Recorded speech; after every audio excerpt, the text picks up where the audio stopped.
Muito bem, vamos aqui na nossa primeira pauta, que, aliás, é depois de uma semana em Israel, ouvindo todos os relatos sobre os ataques terroristas, essa notícia dá ainda mais asco na gente.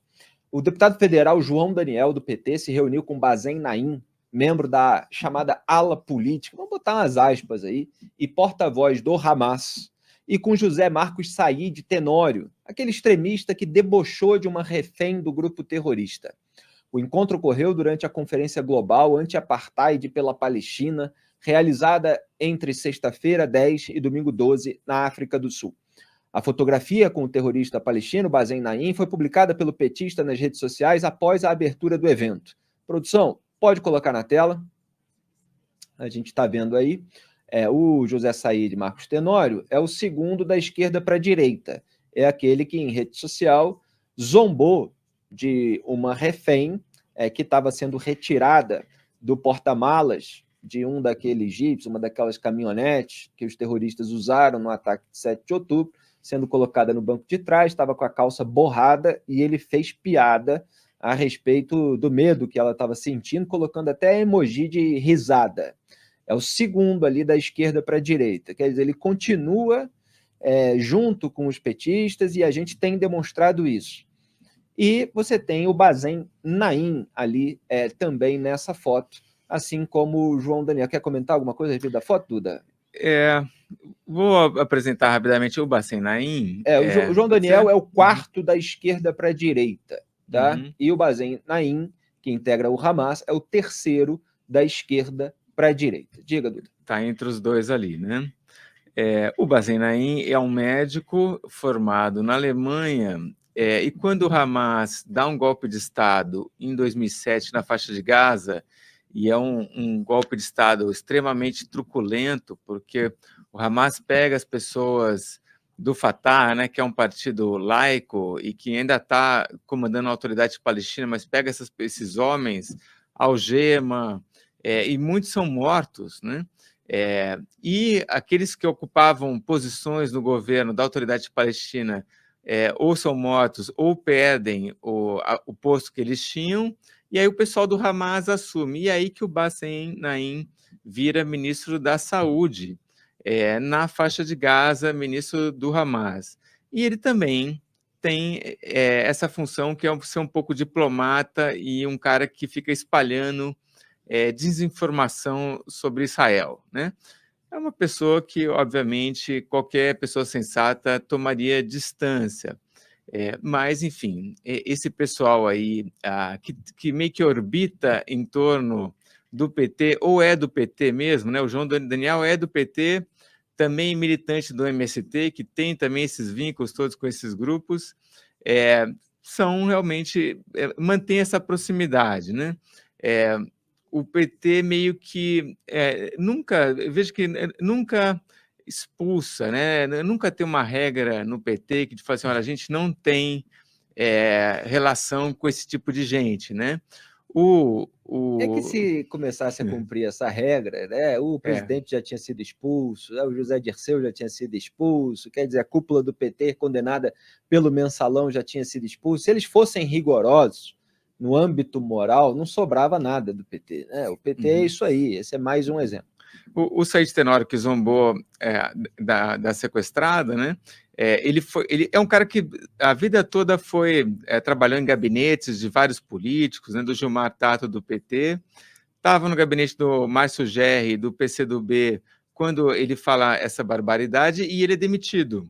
Mas você vê que ele não é abandonado, né? Claro, Tanto é só que aquela retirada do cargo no momento de pressão da sociedade para fazer uma média, depois ele volta em outro lugar.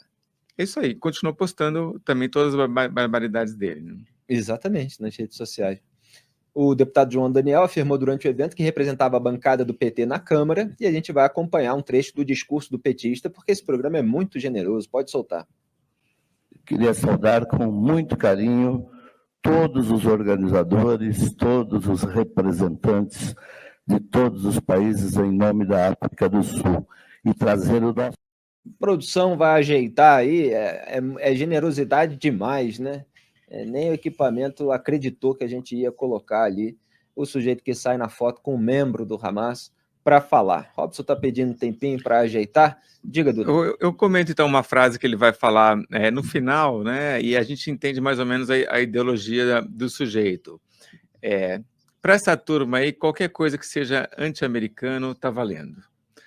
Então ele vai falar assim, olha, a gente apoia esses grupos do Hamas, os palestinos, assim como a gente apoia Cuba, que sofre um bloqueio dos Estados Unidos, assim como a gente apoia o Julian Assange, que vai ser extraditado para os Estados Unidos. Então, assim... Vladimir Putin.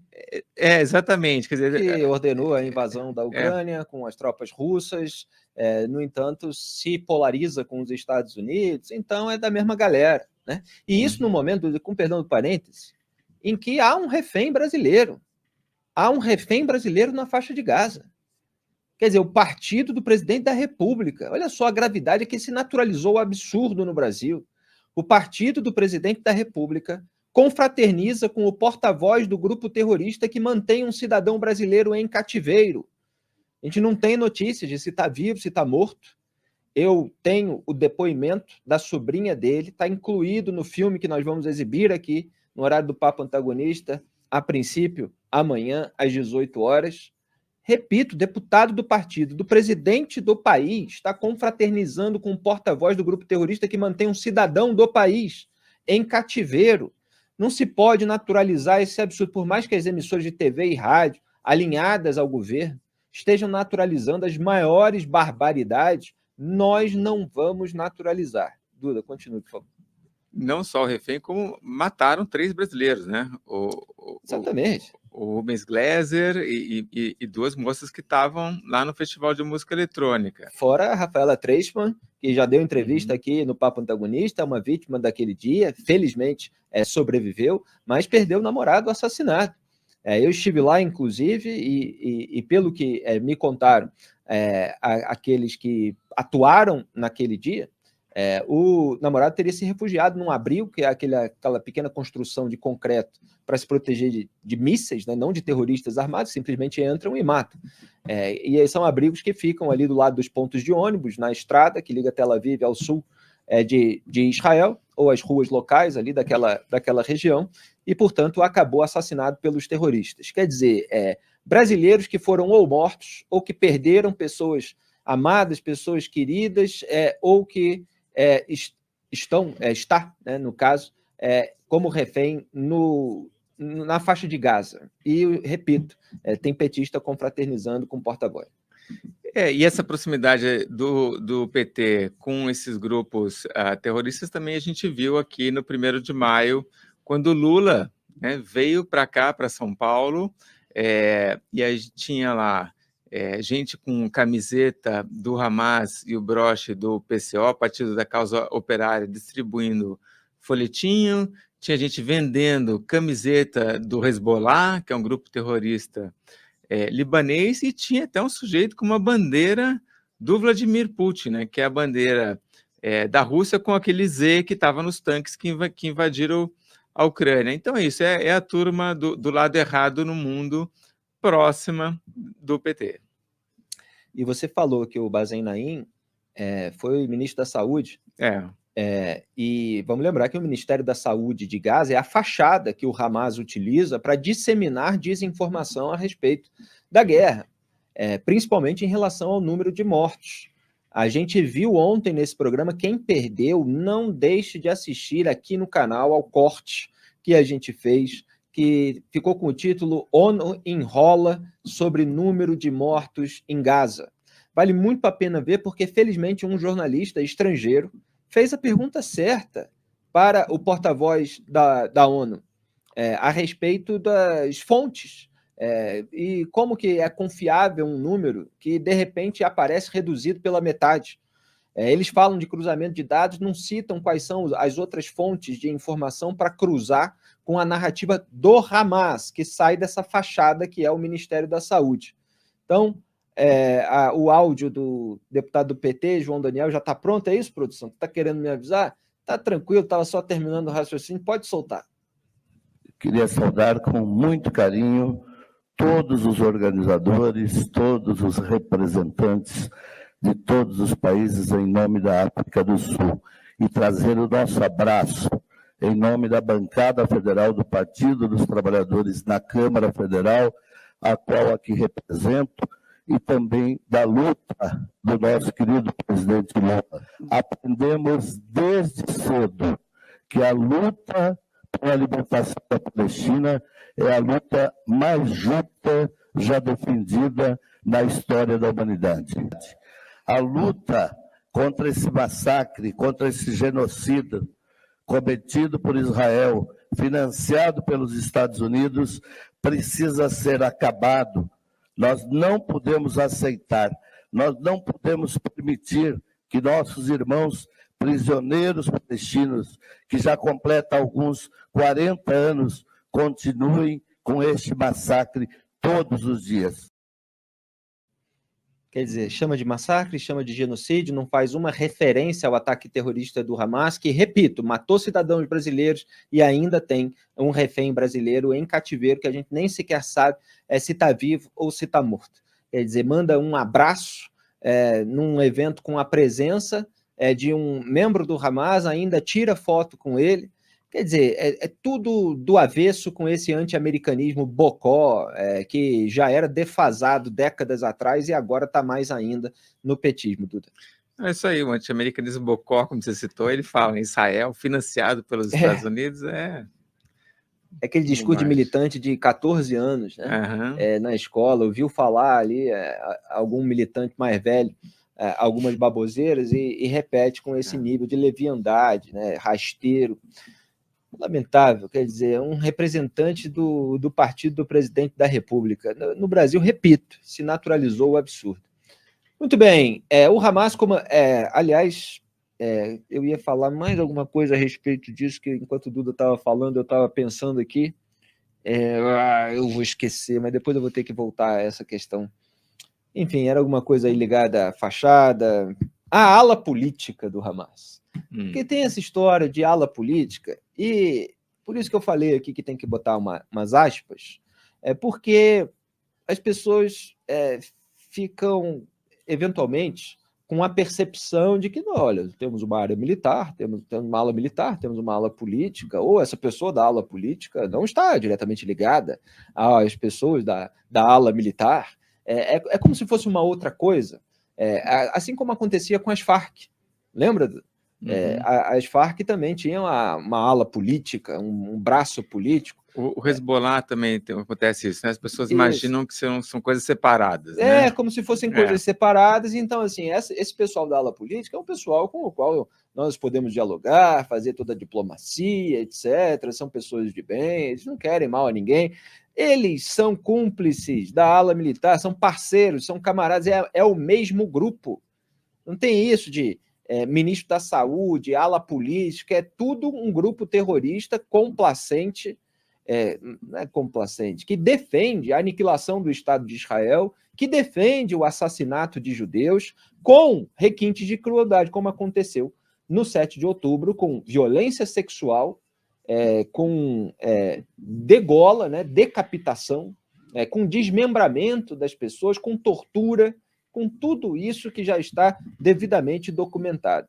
Então, enfim, só registrando aqui a indignação devida do... Não, e é importante realmente ver esses grupos como uma coisa só, porque eles recebem financiamento do exterior. O Hamas recebeu muito dinheiro do Catar. O Hezbollah recebe dinheiro aqui de Foz do Iguaçu, né, de empresários de Foz do Iguaçu. Esses grupos recebem dinheiro da Turquia. E aí é o seguinte, não dá para imaginar que, tipo, vai para o Hezbollah, vai para o hospital do Hezbollah. Não. A gente viu aí nesse atentado do Hamas contra Israel que o dinheiro ia para... Como é que eles conseguiram tanto foguete, né? Tanto míssil? O dinheiro ia para arsenal, munição. Se fosse para o hospital, teria os melhores hospitais do mundo, né? Só que não. E são terroristas que mataram 1.200 pessoas, sequestraram 239 e celebraram cada morte. Celebraram. Estavam lá rindo, estavam abrindo a geladeira enquanto duas crianças choravam a morte do pai, uma delas que ficou cega de um olho. e o terrorista estava lá pegando uma garrafa de refrigerante. Eles estavam no jardim ali do kibbutz, se reunindo, rindo, fumando, etc. Quer dizer, eles têm esse êxtase de matar. Eles têm esse prazer, esse orgulho daquilo que estão fazendo. Eles filmam para ostentar. Um deles ligou para o pai e para a mãe para comunicar que estava falando do telefone de uma mulher israelense que tinha acabado de matar, que tinha matado 10 judeus e tal, estava celebrando. E a família reage num tom bastante complacente, para dizer o mínimo. Então, com o porta-voz desse tipo de gente que o petista está celebrando, está confraternizando. Muito bem, vamos em frente, que ainda tem pauta a respeito desse assunto. O Hamas comandou durante anos um serviço de segurança geral com informantes na faixa de Gaza denunciando seus próprios vizinhos.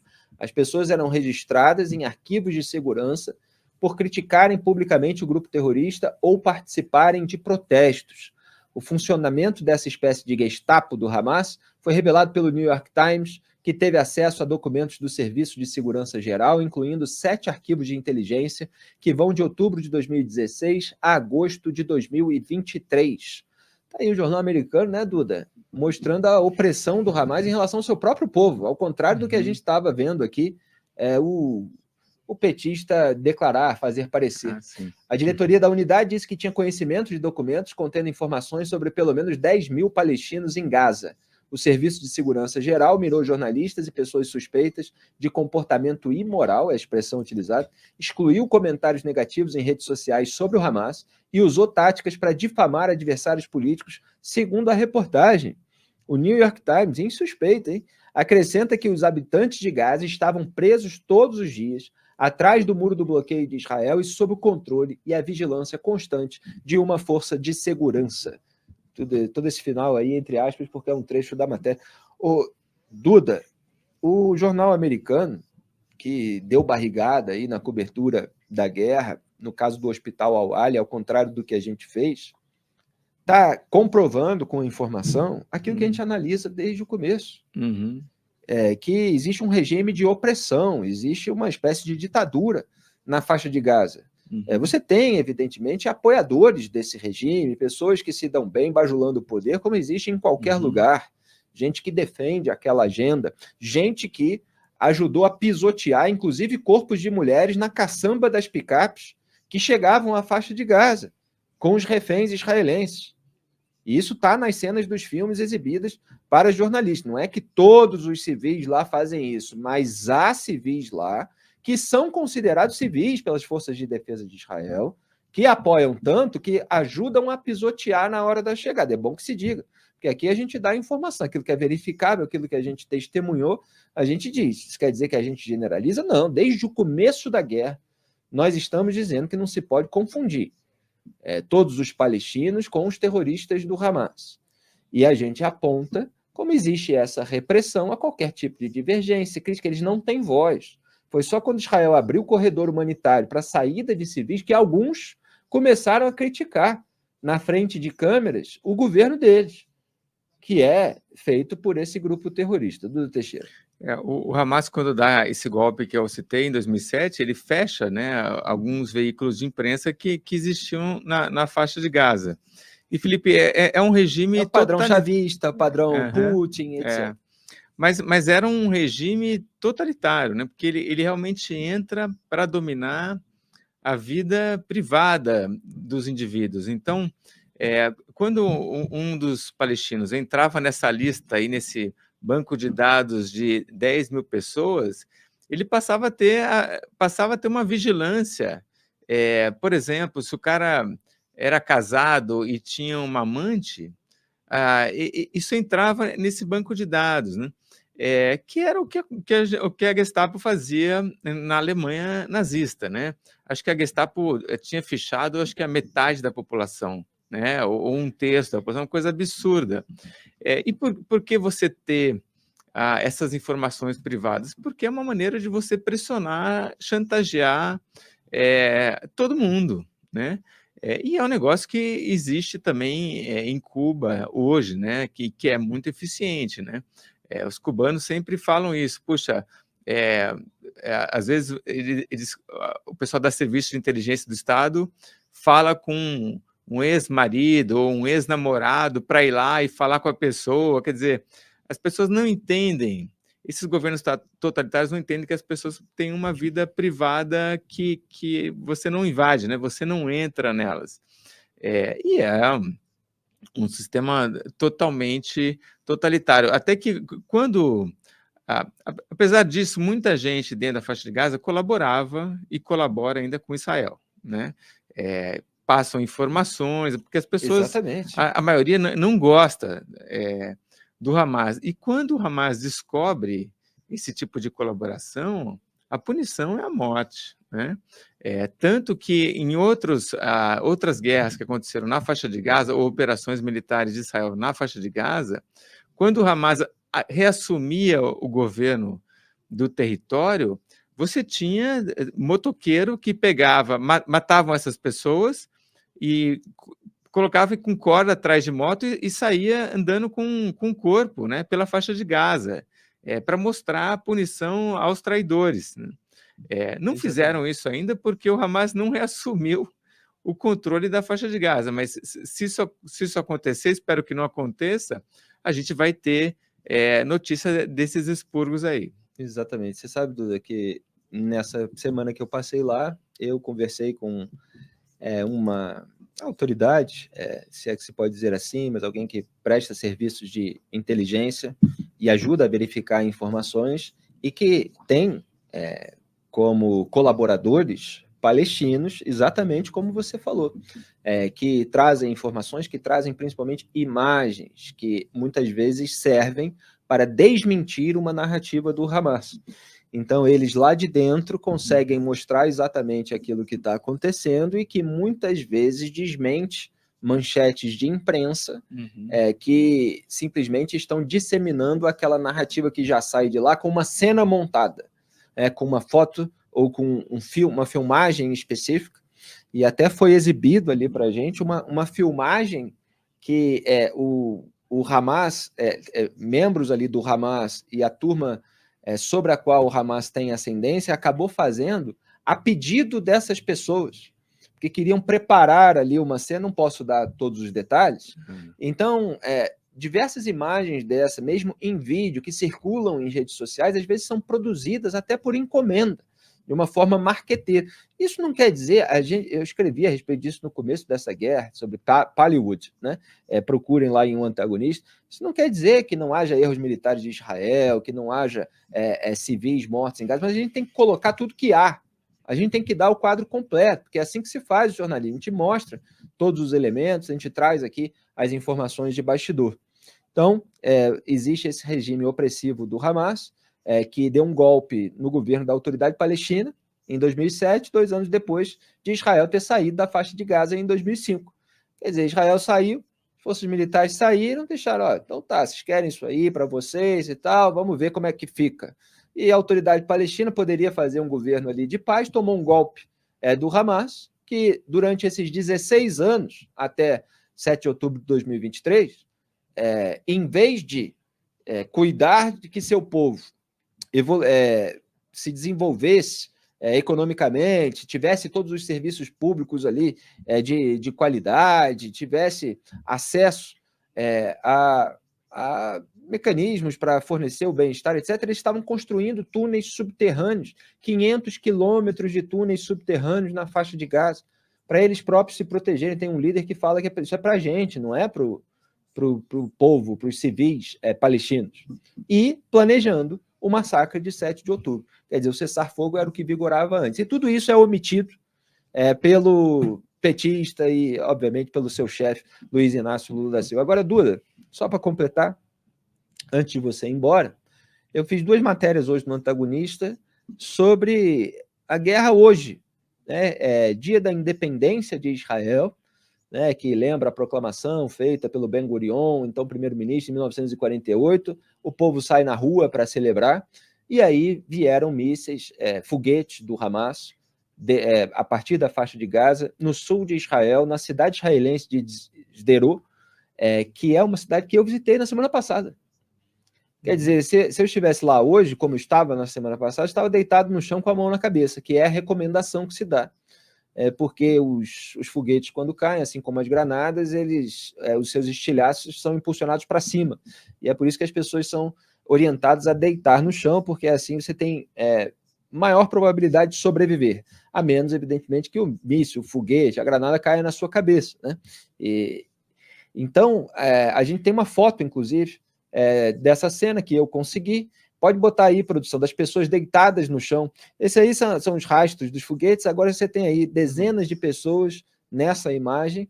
Imagino que tenha sido muito mais lá na cidade, deitadas no chão, algumas com a mão na cabeça, algumas com o corpo sobre corpos de crianças. Eu estava lá, justamente nessa região, na semana passada.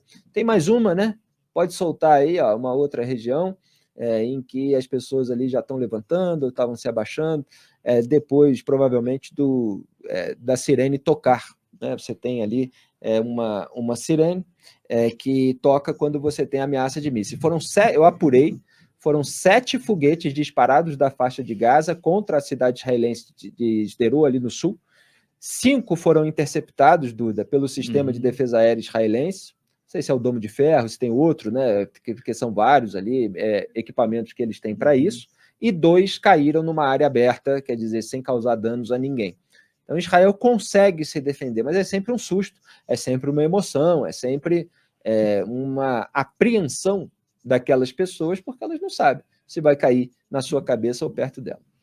Eu fui para lá, acho que já faz uns 5 anos, para o sul de Israel, e essa região de Sderot estava vivendo um boom imobiliário, né? Porque o Iron Dome, que é esse sistema de defesa antiaérea, tinha se provado muito eficiente, fazia esse cálculo quando o foguete sai de Gaza muito rapidamente, consegue interceptar se ele vai cair em alguma área urbanizada. Então estava tudo muito tranquilo. Toma até um susto de ver essa foto de todo mundo deitado no chão em Sderot, porque mostra que realmente a situação hoje é completamente diferente. E incrível também, Felipe, que 7 meses já com essa guerra rolando, o Hamas ainda tem essa capacidade de lançar foguete, né? O Hamas não só consegue disparar foguete do sul de Israel, ali de Rafah, como também está conseguindo se reagrupar no centro e no norte de Gaza. E aí é uma guerra mais complicada que começa a dar um desgaste muito grande para o governo do Netanyahu, porque você pega, vai expulsando o Hamas até o sul, né, com o objetivo de derrotar o grupo. Mas e como você não bota nada no lugar, né, tem que ter colocado alguém ali governando ou vigiando, não tem nada no lugar, o Hamas consegue voltar para ali e fazer novos ataques, né? Agora, imagina para a população israelense. Quer dizer, parece que é uma guerra que nunca acaba, né? Uma guerra um pouco parecida com a guerra que foi a Guerra do Vietnã, né? Que os Estados Unidos tinham muito mais poder de fogo, destruía tudo e recuava. E aí os vietnamitas conseguiam retomar território, e aí tinha que atacar tudo de novo. E aí vai morrendo soldado. Então, assim, você precisa ter mais de 600 soldados israelenses já morreram.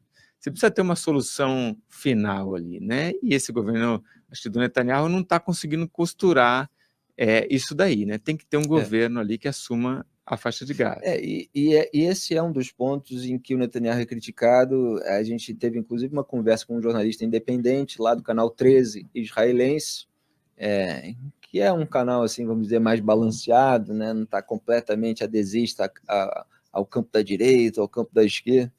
E ele estava falando para a gente como Netanyahu não tem um projeto definido. As coisas foram acontecendo e você não sabe exatamente qual é o plano, qual é o objetivo final, né? E é isso que é cobrado dele por parte da imprensa israelense. Quer dizer, ele deveria ter falado desde o começo qual é o objetivo, vai ficar lá, não vai entregar para quem, não tem um plano concreto. E aí vai se medindo a cada dia e obviamente, ele também tem os seus interesses políticos, eleitorais, e isso vai turbinando o desgaste naturalmente decorrente dessa guerra. Israel foi atacado também hoje no norte, a partir ali do Líbano, pelo Hezbollah. Então foram lançados foguetes do Hezbollah em direção ao norte por volta das 13 horas, 13h02, 13h04, 13h18 e 15h59. Os israelenses têm os registros, eu consegui apurar, e fiz matéria em um antagonista também a respeito disso, e mostrei também, falando sobre os ataques no sul, que parece que Israel identificou de onde exatamente o Hamas estava atacando, e aí o seu porta-voz para o mundo árabe fez o alerta para os moradores de Gaza, para os civis, para saírem dos bairros onde as forças israelenses iriam atacar, reagindo a esses foguetes lançados contra a cidade de Sderot. Então, vamos continuar acompanhando aí o dia a dia dessas batalhas.